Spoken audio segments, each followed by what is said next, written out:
Alex Pereira was not happy with a certain YouTube channel today. Alex reposted this video to his Instagram story. The title translates to "It's getting ugly for Poatan." Ankalaev challenges the Brazilian once again, and the ex-champion stays quiet. The video description translates to Magomed Ankalaev continues to challenge Alex Poatan for his second fight in the UFC, and the Brazilian remains silent, which ends up being bad for his image, since with this, Ankalaev can say that Alex Pereira is scared, and the Brazilian will have no reason to disagree. Alex Poatan's lack of communication regarding this possible confrontation is bothering him. Does he want to go up and face John Jones or Tom Aspinall? Or he just not see himself capable of beating Ankalaev and just doesn't want the fight? Alex responded saying it's a good thing this channel barely has any views because it just talks and doesn't seem to follow the UFC. Understand these guys. Khamzat Chimaev has hinted that some fight news may be on the way. Right now, he doesn't have anything officially lined up. However, Dana White seems to be a fan of the idea of Khamzat challenging Dricus du Plessis for the middleweight title during International Fight Week. The past 2 years, during this week, the International Fight Week headliner has been announced. We don't have that yet. Are you guys pretty close to that? I think a lot of people are excited to maybe see Khamzat Chimaev in a title fight. Is there any chance he's being looked at? That would be fun. Tuesday. Thank you. Thank you. Today, Khamzat posted this to X. He wrote, "Good news. Colby Covington went off on Paddy Pimblett. The two got into an altercation backstage during UFC 314 after Paddy TKO'd Michael Chandler. Colby firmly believes that Paddy will never win a UFC title and says Paddy is using him to stay relevant." And then one little scuffle backstage, you know, Paddy wanted to say some when I was walking by, so I had to confront him. I had to let him know he's a little boy. The combined losing streak of his last 3 opponents, look it up, guys, it's 13 losses in a row. He wants to act like he's relevant and he's a star. He's a fucking nobody, bro. You're a nobody. You've never headlined an event. You've never done anything worthy. You've never been a top contender. You're a scrub. The only reason people care about you because you're an Ellen DeGeneres looking scrub. And to be honest, it's because you got a bowl cut and an English accent. That's the only reason people want to look at you. So, you know, Paddy Pimblett's a little he needs to stop running my name through his mouth. Just stay relevant, because he's just using me to stay relevant, because he's never accomplished anything. He's never going to get to a title fight. He's never going to win a title, period. He's a irrelevant bum. So when he starts cutting all that weight and cutting chromosomes, and he wants to come to a real man's weight class and fight a real man, he can get his whooped. So he needs to keep my name out of his mouth, otherwise he's going to end up with my foot in his and that's a fact. Robert Whittaker was extremely impressed with Paddy Pimblett's dominant TKO victory over Michael Chandler. That being said, Rob doesn't think we saw the best version of Chandler that night. In his eyes, Chandler looked hesitant, almost gun-shy, and just seemed to be tired of taking shots. Go check out Rob's full breakdown of UFC 314 on the MM Arcade podcast. Links in the description. Mate, Paddy's outstanding. Yeah. I've been on his bandwagon since he came back. Yep. From like he never left, but you know what I'm talking about. He had that dip, fall from grace, yeah. Right. Since then, since he switched on and he started just putting a beating on people, he stopped mucking around as much. I just love seeing what he's doing, and you can see that the harder the competition, the more you're getting out of Paddy. Yeah. And there's no doubt in my mind that wasn't the best version of Chandler we've ever seen. Mm-hmm. That was a Chandler that looked like he's sick of getting hit. He's sick of the work that it takes to get there. He's a little gun shy because he doesn't want to. You know what I mean. He looks like he's kind of over it. That's the vibe I got from him in that fight. Yeah. And there is no one to make you over it as as well as Paddy, because he was making Chandler pay for every step he took. When he would move forward, he would piece him up. When he move away, he would piece him up. Like it was, it was so impressive, because regardless of the version of Chandler you get, he is still so dangerous. Yeah. Conor McGregor breaks the record on a punching machine. Stay out of the way, stop.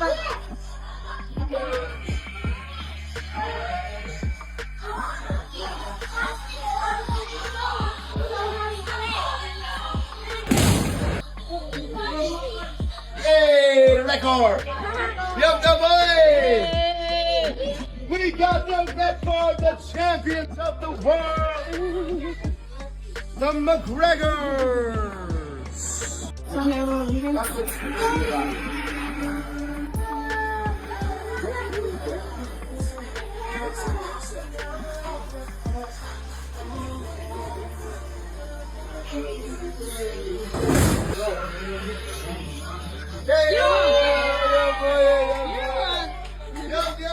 Again. That's my man.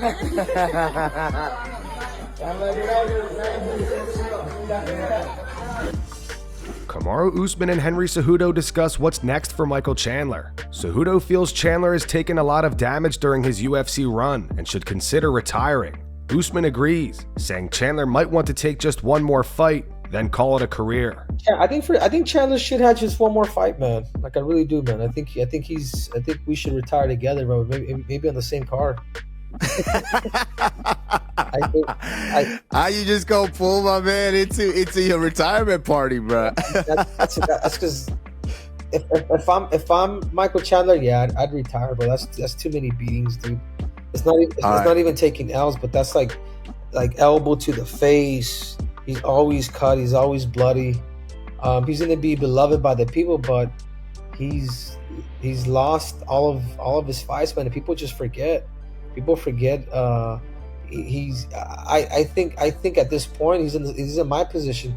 Whatever the UFC wants, whatever the UFC is gonna get him, they might give him a young up and coming contender. And that's when you'll know what the UFC's, you know, the fact that they're a cash machine. They want to make that money, so they gotta push people to get in there to be able to promote. So it's tough to say, because like Henry, I never want to tell a man what to do or when to retire, because you know how much fire is burning inside you.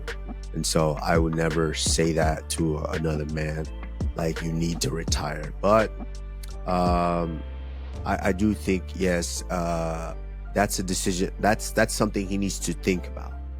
If he's halfway there, it's something you need to seriously consider because of the damage that he is taking. Yeah, I think he, just like Dustin says, hey, I want one more and then I'm done. So I think, yeah, you know, consider it. I'm not telling you what to do, but I think consider it, Mike. Ian Garry predicted Paddy Pimblett would defeat Michael Chandler. Following UFC 314, he posted this clip to his Instagram. He wrote, "Guess I was right. Pure dominance by Paddy the Baddy." There's no way Chandler's going to be patient. He hasn't got patience. He doesn't know what the word means in any language in the world. It's basically, fight, okay, let's go. So that works for Paddy because he's going to come in. So Paddy's going to touch him or whatever it is. Paddy might get clipped, Paddy might get dropped. I don't know. If Chandler's doing his job right, great. But I only see it hitting the ground being good for Paddy. So Paddy hits the ground, I think Paddy wins. And if it's on the feet, I think Paddy's gonna just boop, catch him and knock him out. So for me, I think there's literally two ways I see it. Paddy wins on the ground, Paddy wins on the feet. That's my thoughts. Daniel Cormier says he found it hard to watch Michael Chandler getting beat up by Paddy Pimblett. DC is unsure where Chandler goes from here in his career. He was able to take Chandler down. He was able to beat him up in the grappling. And he honestly won the striking against Michael Chandler. I find it hard to find moments where Michael had much success in that fight. And that said, we spoke about not being able to lose to the next generation of guy. Not only did he lose to the next generation of guy, he got dominated by the next generation of guy. And that's very telling for Michael Chandler. That knee that landed split Mike open so bad.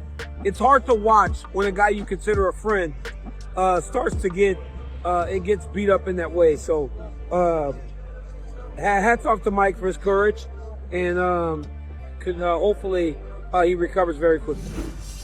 Tim Welch was extremely impressed with Paddy Pimblett's TKO victory over Michael Chandler. He thinks a fight between Paddy and either Justin Gaethje or Charles Oliveira would be a lot closer than most people expect. That said, Tim feels Arman Tsarukyan might just be a bit too much for Paddy. Who would have thought? Who would have thought? If there was betting lines, who would have thought that they'd say, oh yeah, Paddy's going to shoot on Michael Chandler's legs, take his back, dump him to the mat, take his back, and TKO him. Who would have thought that? Probably nobody. And he did it, and he looked good. great timing on the knee. Michael Chandler's stance was so wide. Paddy was having such success with those calf kicks early on, hurting his calf. Time to the knee, dink, took him down, took his back. Michael Chandler was seeing his face just bleed, seriously bleed. Got out jiu-jitsu'd and TKO'd by Paddy Pimblett. That's exciting. I mean, it's exciting. It opens it up for Paddy Pimblett. Paddy Pimblett, Justin Gaethje. How does it go? Everyone thinks they're going to think, Justin Gaethje kills him. I don't know if he does. It's a different fight because Justin Gaethje's big too. Justin Gaethje's walk around at 180, 185, another Division I wrestler. But again, that just shows you, Paddy Pimblett will shoot on a Division I wrestler. He doesn't mind. That's a closer fight than people think. Charles Oliveira. Damn, that's another sweet fight. That's a huge fight. Arman Tsarukyan, I think Arman might be too much for Paddy. He might be. He's just, Arman is elite right now. His time wasn't in the past. His time is right now. So I would say Justin Gaethje versus Paddy Pimblett. Who doesn't want to see it? Wow, that'd be sweet. Following his submission victory over Bryce Mitchell over the weekend, Silva says he believes he can knock out Alexander Volkanovski within 2 rounds. Silva made an appearance on the Ariel Helwani show today. He went on to say, yes, I actually believe that me and Volkanovski would have a fantastic fight. I like him very, very much, but I think this would be a good fight for me. I could probably go for a knockout in the 1st or 2nd round. How do you guys think a fight would play out between Volk and Silva? Post your opinions in the comments. Conor McGregor has responded to Paddy Pimblett today and also had words for Michael Chandler. Paddy mocked Conor following UFC 314 for betting $500,000 on Chandler to win by knockout and said if Conor does come back to the UFC, he'll be waiting for him. I say to him, what happened there, lads? Fucking hell. The Irish Scouse connection, you meant to back me, but you went for the yank instead. But, you know, it's one of them. If he ever wants to come back, I'll be here waiting. On X, Conor responded telling Paddy he's already made the $500K back and that it was more than his purse for the fight. He wrote, Chandler, you motherfucker you. Rest up. Fair play. My history with Mike and the odds on him by KO swayed me to take the risk. My head did say Paddy. He's improving, but with a way to go yet. Although the division is woeful, it is equal, and equal brings good fights. So happy days. Yous are welcome. Ah well, what's $500,000 to a G like me? Can you please remind me? More than your purse. I'll get it back, I'm sure. In fact, I just did. And that's going to wrap it up for the news. Thanks for watching. For daily MMA news and content, subscribe to Full Mount MMA and click the bell icon to be notified when we post videos. Here are the 3 top comments from last video. The first one's from Timmy Beats. It says, bro, Colby is done. The act is old and Paddy is right. He's only trying to stay relevant. The second one's from Mango Dango. It says, I wouldn't mind a title eliminator with Ilya and Paddy. And the final one says, to be honest, this is the best time to make Paddy versus Ilya. No excuse whatsoever. It's now or never, to be honest. Those were the 3 top comments from last video. If you want to be featured in the next one, all you have to do is comment down below. And if you missed yesterday's news, click the video on screen right now to get caught up.